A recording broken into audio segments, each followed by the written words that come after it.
Mayor Mamdani transition টিমে প্রথমবারের মতন 10 বাংলাদেশি ঠাঁই, ঐতিহাসিক স্বীকৃতি বলছেন কমিউনিটির নেতারা। আফগানিস্তানের 3 প্রদেশে পাকিস্তানের বোমা হামলা, নারী ও শিশু সহ 10 জন নিহত হওয়ার দাবি তালেবানের। সংশোধিত রাশিয়া ইউক্রেন শান্তি প্রস্তাবে পশ্চিমা দেশগুলোর সমর্থন, পুতিনের আপত্তি, নতুন করে সংঘর্ষে নিহত 9।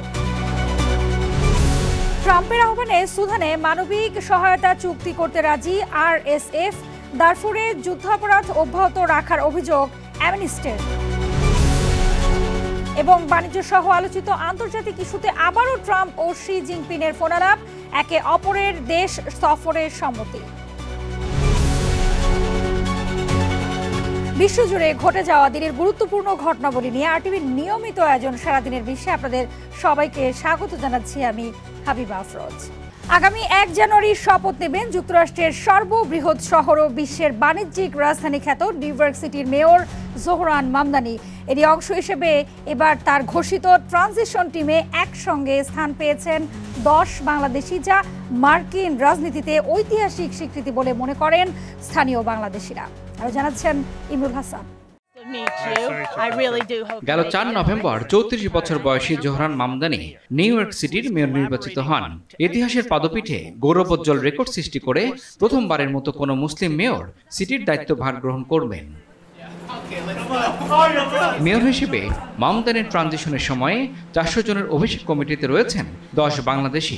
এতে 11 পাকিস্তানি এবং 16 ভারতীয় সহ দক্ষিণ এশিয়ার বিভিন্ন কমিউনিটির প্রতিনিধি থাকলেও বাংলাদেশিদের এত বড় সম্মিলিত উপস্থিতি এবারই প্রথম। এই উপস্থিতি প্রবাসী কমিউনিটির অবস্থানকে আরও শক্তিশালীভাবে তুলে ধরেছে বলে মনে করেন সংশ্লিষ্টরা। মামদানির এ তালিকার বাংলাদেশিরা হলেন আরমান চৌধুরী সিপিএ, নাগরিক আন্দোলনের নেত্রী কাজী ফৌজিয়া, জনসংগঠক আব্দুল আজিজ ভুইয়া, সাবেক পুলিশ কর্মকর্তা শামসুল হক, আসালের সাধারণ সম্পাদক মোহাম্মদ করিম চৌধুরী, ফারিরা আক্তার, শাহরিয়ার রহমান, তাজিন আজাদ, শ্যামতলী হক এবং স্টেটেন আইল্যান্ড ইসলামিক সেন্টারের কমিউনিটি সংগঠক ইমরান পাশা। পরিসংখ্যান বলছে এবারের মেয়র নির্বাচনে নিউ ইয়র্কে বসবাসরত শতকরা 98% বাংলাদেশের মুসলমান মামদানিকে ভোট দিয়েছেন এবং তার পক্ষে কাজ করেছেন। সংশ্লিষ্টরা বলেছেন এই 10 বাংলাদেশিকে মামদানির অভিষেক টিমে স্থান দিয়ে মূলত কৃতজ্ঞতা প্রকাশ করেছেন তিনি। ইতিহাস বলছে অতীতে বাংলাদেশিদের এমন একটি সম্মানজনক কমিটিতে স্থান পাওয়া ছিল দুরূহ ব্যাপার। যদিও নিউ ইয়র্কের রাজনীতিতে বাংলাদেশিদের কাজের গৌরবজনক ফলাফল বেশ লক্ষণীয়, তবে মার্কিন রাজনীতিতে কমিউনিটি হিসেবে এবারের প্রথম এমন বিরল স্বীকৃতি পেয়েছেন বাংলাদেশিরা। It is customary for an incoming mayor of this city to meet with the White House, given the mutual reliance. 24 November ঘোষিত এই ট্রানজিশন টিম নিউ ইয়র্ক সিটির জরুরি ও দীর্ঘমেয়াদী সমস্যা মোকাবেলায় কাজ করবে। তার মধ্যে রয়েছে বাড়ি ভাড়া বৃদ্ধি, চাইল্ড কেয়ারের ব্যয়, গণপরিবহন উন্নয়ন, ছোট ব্যবসা সংকট, অভিবাসনজনিত চ্যালেঞ্জের মতো গুরুত্বপূর্ণ বিষয়। ট্রানজিশন কমিটির সদস্যরা নতুন প্রশাসনের নীতি প্রণয়ন, কর্মী নিয়োগের রূপরেখা তৈরি এবং সিটির সেরা চর্চা নির্ধারণে গুরুত্বপূর্ণ পরামর্শ দেবেন। ইমরুল হাসান, আরটিভি। আফগানিস্তানে বোমা হামলা চালিয়েছে পাকিস্তান, এতে নারী ও শিশু সহ নিহত হয়েছে অন্তত 10 জন, এমন দাবি করেছে তালেবান প্রশাসন জানায় স্থানীয় সময় সোমবার মধ্যরাতে আফগানিস্তানের খোসত প্রদেশের গরবুজ জেলায় এই হামলা চালানো হয়। সরকারের মুখপাত্র জাবিউল্লাহ মুজাহিদ জানান স্থানীয় বাসিন্দা ওয়ালিয়াত খানের বাড়িতে এই বোমা হামলা হয়, এতে বাড়িটি সম্পূর্ণ ধ্বংস হয়ে যায়। তিনি আরও জানান খোসত ছাড়াও কুনার ও পাকতিকা প্রদেশেও বিমান হামলা চালানো হয়, এতে আহত হয়েছে অন্তত 4 বেসামরিক নাগরিক। কাবুল বলছে এই হামলাগুলো পাকিস্তানি বাহিনী করেছে, তবে এই বিষয়ে এখনও আনুষ্ঠানিক প্রতিক্রিয়া জানায়নি ইসলামাবাদ। যুদ্ধবিরতির মধ্যেও গাজায় থেমে নেই ইসরায়েলি হামলা। স্থানীয় সময় সোমবার উপত্যকার বিভিন্ন স্থানে হামলার খবর পাওয়া গেছে। সেখানে 6 সপ্তাহে যুদ্ধবিরতি চললেও ইসরায়েলের হামলায় নিহত হয়েছেন অন্তত 4 ফিলিস্তিনি, আহত হয়েছেন আরও বেশ কয়েকজন।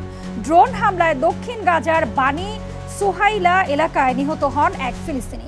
গাজায় চলমান যুদ্ধবিরতির মধ্যেও নতুন হতাহতের ঘটনা উদ্বেগ বাড়াচ্ছে। এদিকে ফিলিস্তিনের স্বাধীনতাকামী সংগঠন হামাস জানিয়েছে যুদ্ধবিধ্বস্ত গাজা উপত্যকায় আরও 1 ইসরায়েলি বন্দীর মরদেহ উদ্ধার করেছে তারা। রাশিয়া ইউক্রেন যুদ্ধ বন্ধে ইউক্রেনের জন্য নতুন করে সংশোধিত শান্তি প্রস্তাবের সমর্থন দিয়েছে পশ্চিমা দেশগুলো। রোববার জেনেভায় যুক্তরাষ্ট্র ও ইউক্রেনের মধ্যে বৈঠকের পর পরিমার্জিত শান্তি কাঠামো তৈরি হয়। এরপর এতে সমর্থন দেয় জার্মানি, ফিনল্যান্ড, পোল্যান্ড, যুক্তরাজ্য সহ বেশ কয়েকটি ইউরোপীয় দেশ। তারা বলছে আলোচনায় কিছু অগ্রগতি হয়েছে, তবে রাশিয়া এই অগ্রগতিতে সম্মত নয়। মার্কিন প্রেসিডেন্ট ডোনাল্ড ট্রাম্প বড় অগ্রগতির কথা জানালেও রুশ প্রেসিডেন্ট ভ্লাদিমির পুতিনের সহকারী ইউরি উশাকভ জানিয়েছেন প্রস্তাবের সংশোধিত অংশগুলো রাশিয়ার জন্য গ্রহণযোগ্য নয়। এদিকে শান্তি আলোচনার মধ্যেই সোমবার রাতভর সংঘাতে জড়িয়েছে রাশিয়া ইউক্রেন। রুশ বাহিনীর বোমা হামলায় কিয়েভে অন্তত 6 জন নিহতের খবর জানিয়েছে ইউক্রেনের জরুরি বিভাগ। হামলায় বেশ কয়েকজন বেসামরিক নাগরিকও আহত হন। অন্যদিকে রাশিয়ার রস্তভ অঞ্চলে ইউক্রেনের হামলায় নিহত হয়েছে 3 জন, এতে আহত হয়েছেন আরও 10 জন। রুশ প্রতিরক্ষা মন্ত্রণালয়ের দাবি, রাতভর ইউক্রেন থেকে আসা অন্তত 250 ড্রোন ভূপাতিত করেছেন তারা। সুদানের দারফুর শহরে এল ফাশেরে যুদ্ধাপরাধ করেছে দেশটির আধা সামরিক বাহিনী আরএসএফ। মঙ্গলবার আন্তর্জাতিক মানবাধিকার সংস্থা অ্যামনেস্টি ইন্টারন্যাশনালে এক প্রতিবেদনে এই তথ্য উঠে আসে। সংস্থাটি জানায়, এল ফাশেরে আরএসএফ এর গণহত্যা ও ধর্ষণের বিষয়ে সাক্ষ্য দিয়েছেন সেখান থেকে বেঁচে ফেরা 28 বাসিন্দা। আন্তর্জাতিক আইন অনুযায়ী এসব কর্মকাণ্ড চালিয়ে যাওয়া যুদ্ধ অপরাধের শামিল বলে জানায় অ্যামনেস্টি। এদিকে এই রিপোর্ট প্রকাশের কয়েক ঘন্টা আগে যুক্তরাষ্ট্রের প্রেসিডেন্ট ডোনাল্ড ট্রাম্পের আহ্বানে 3 মাসের মানবিক সহায়তা চুক্তি করতে সম্মত হয় আরএসএফ। বাণিজ্য সহ আলোচিত আন্তর্জাতিক ইস্যুতে ফের টেলিফোনে কথা বলেছেন যুক্তরাষ্ট্রের প্রেসিডেন্ট ডোনাল্ড ট্রাম্প ও চীনের প্রেসিডেন্ট শি জিনপিং। ফোন আলাপে একে অপরের দেশ সফরে সম্মত জানিয়েছেন এই দুই নেতা। গত অক্টোবরে দক্ষিণ কোরিয়ায় বৈঠকের পর অনুষ্ঠিত এই আলোচনায় রাশিয়া ইউক্রেন যুদ্ধ ও তাইওয়ান সংকটের মতন গুরুত্বপূর্ণ বিষয় উঠে আসে। আর জানাচ্ছেন Imtiaz Ahmed. Well, thank you very much. It's a great honor to be with. ফোনালাপ করেছেন চীনের প্রেসিডেন্ট শি জিনপিং ও মার্কিন প্রেসিডেন্ট ডোনাল্ড ট্রাম্প। প্রায় 1 মাস আগে দক্ষিণ কোরিয়ায় শেষবার বৈঠকে বসেন ট্রাম্প ও শি জিনপিং। ট্রাম্প এবং চীনের পররাষ্ট্র মন্ত্রণালয়ের তরফে জানানো হয়, সেবারের ফোনালাপে বাণিজ্য, রাশিয়া ইউক্রেন যুদ্ধ, ফেন্টানিল এবং তাইওয়ান সহ নানা ইস্যুতে কথা বলেন দুই নেতা। সোমবারের বৈঠকের পর আগামী বছরের এপ্রিলে বেজিং সফরে যেতে সম্মত হয়েছেন মার্কিন প্রেসিডেন্ট। একই সঙ্গে শি জিনপিংকেও আগামী বছর যুক্তরাষ্ট্র সফরের আমন্ত্রণ জানিয়েছেন প্রেসিডেন্ট ট্রাম্প। ফোনালাপে বাণিজ্য থেকে শুরু করে ইউক্রেন যুদ্ধ ও তাইওয়ান সহ গুরুত্বপূর্ণ বেশ কিছু ইস্যু নিয়ে আলোচনা করেন দুই নেতা। নিজের সামাজিক মাধ্যম ট্রুথ সোশ্যালে দেওয়া পোস্টে ট্রাম্প জানান, চীনের সঙ্গে যুক্তরাষ্ট্রের সম্পর্ক অত্যন্ত দৃঢ়। অন্যদিকে চীনের সরকারি বার্তা সংস্থার তরফে দেওয়া বিবৃতিতে জানানো হয়, সমতা, সম্মান ও পারস্পরিক লাভের ভিত্তিতে ইতিবাচক অগ্রগতির গতি বজায় রাখতে সম্মত হয়েছে দুই দেশ। চীনের তরফে দেওয়া বিবৃতিতে বলা হয়, গত অক্টোবরে হওয়া বৈঠকের পর চীন যুক্তরাষ্ট্র সম্পর্ক স্থিতিশীল ও ইতিবাচক পথে এগোচ্ছে, আর এই বিষয়টি দুই দেশ সহ আন্তর্জাতিক মহলেও প্রশংসিত হয়েছে। সেবার যুক্তরাষ্ট্র চীনা পণ্যে অতিরিক্ত 100% শুল্ক আরোপের হুমকি প্রত্যাহার করে, আর চীন নতুন বিরল ধাতু রপ্তানি নিয়ন্ত্রণের পরিকল্পনা পিছিয়ে দেয়। হোয়াইট হাউসের প্রেস সেক্রেটারি ক্যারোলিন লেভিট জানান, সোমবারের ফোনালাপের স্থায়িত্ব ছিল প্রায় 1 ঘন্টা। ফোনালাপে বাণিজ্য কেন্দ্রিক আলোচনায় বেশি গুরুত্ব পায়। চীনের পক্ষ থেকে আমরা যা দেখছি তাতে যুক্তরাষ্ট্র সন্তুষ্ট, চীনও একই বিষয় অনুভব করছে। বাণিজ্যের পাশাপাশি ট্রাম্প ও শি জিনপিং রাশিয়ার ইউক্রেন আক্রমণ এবং তাইওয়ান ইস্যুতেও আলোচনা করেন। এ সময় তাইওয়ানের চীনে প্রত্যাবর্তন যুদ্ধ পরবর্তী আন্তর্জাতিক ব্যবস্থায় চীনের ভবিষ্যৎ দৃষ্টিভঙ্গির জন্য বেশ গুরুত্বপূর্ণ বলে ট্রাম্পকে অবহিত করেন প্রেসিডেন্ট শি। তাইওয়ানের সার্বভৌমত্ব নিয়ে জাপানের সঙ্গে কূটনৈতিক উত্তেজনা চলছে চীনের। এছাড়া জাপান যুক্তরাষ্ট্রের ঘনিষ্ঠ মিত্র।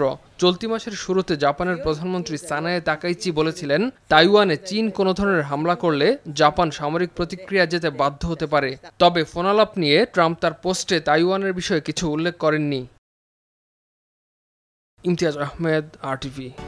আরও একটি মানববিহীন মহাকাশযান উৎক্ষেপণ করেছে চীন। স্থানীয় সময় মঙ্গলবার দুপুরের দিকে উত্তর পশ্চিম চীনের জিউকুয়ান স্যাটেলাইট লঞ্চ সেন্টার থেকে লং মার্চ টু এফ রকেটে সেনশো 2022 মহাকাশযানটি উৎক্ষেপণ করা হয়।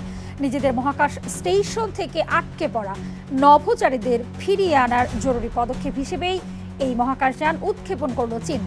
আগের মিশনে ফেরার ক্যাপসুলে প্রযুক্তিগত ত্রুটি ধরা পড়ায় মহাকাশ স্টেশনে অবস্থানরত নভোচারীদের পৃথিবীতে ফিরিয়ে বিকল্প ব্যবস্থায় প্রয়োজনীয়তা দেখা দেয়।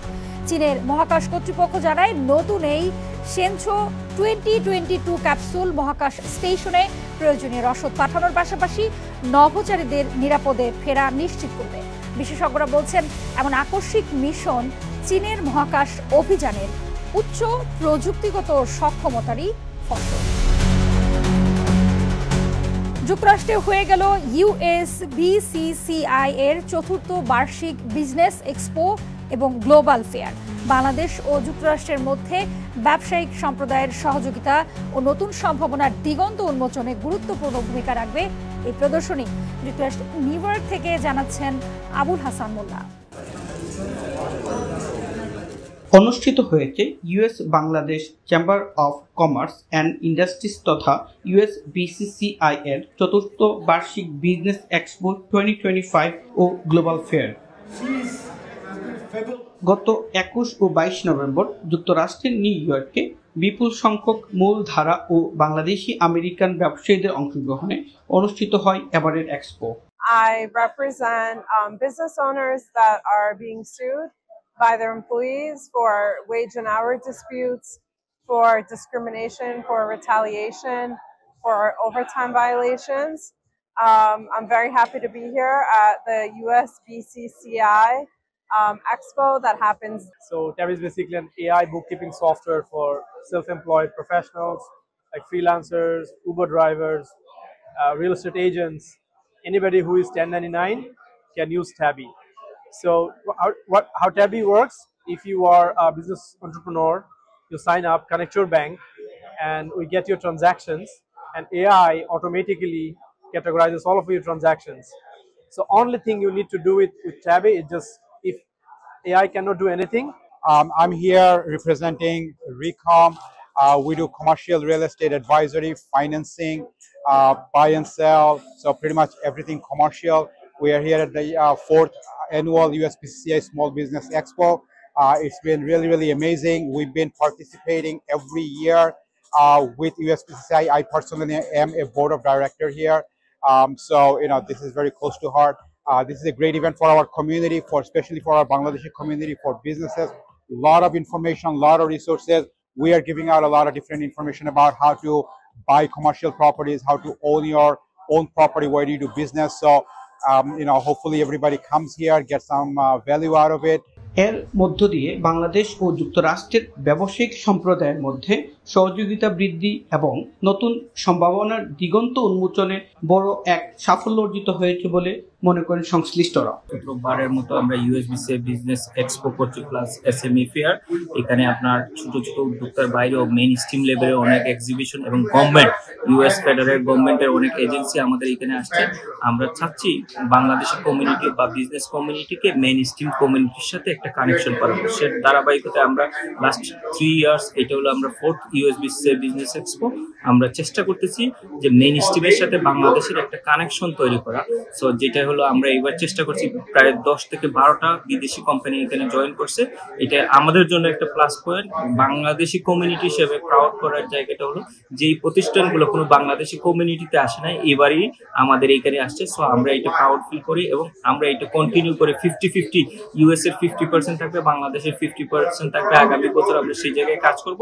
আর এটা হচ্ছে বিজনেস ম্যাচ মেকিং। এখানে যারা অ্যাটেন্ডি আসতেছে, এক্সিবিটরের সাথে তার বিজনেস কনভারসেশন করছে। এটা খুব বড় বিজি না হলেও আমরা যেটা চেষ্টা করতেছি যে একটা কোয়ালিটি নিয়ে আসার চেষ্টা করতেছি। আসলে বিজনেস এক্সপোর্টটা কি ধরনের সাপোর্ট দিচ্ছে বাংলাদেশি কমিউনিটিকে, এটা আমরা চেষ্টা করতেছি। এখানে অনেক এক্সিবিটর আমাদের এই জিনিসগুলো এনশিওর করার চেষ্টা করতেছে।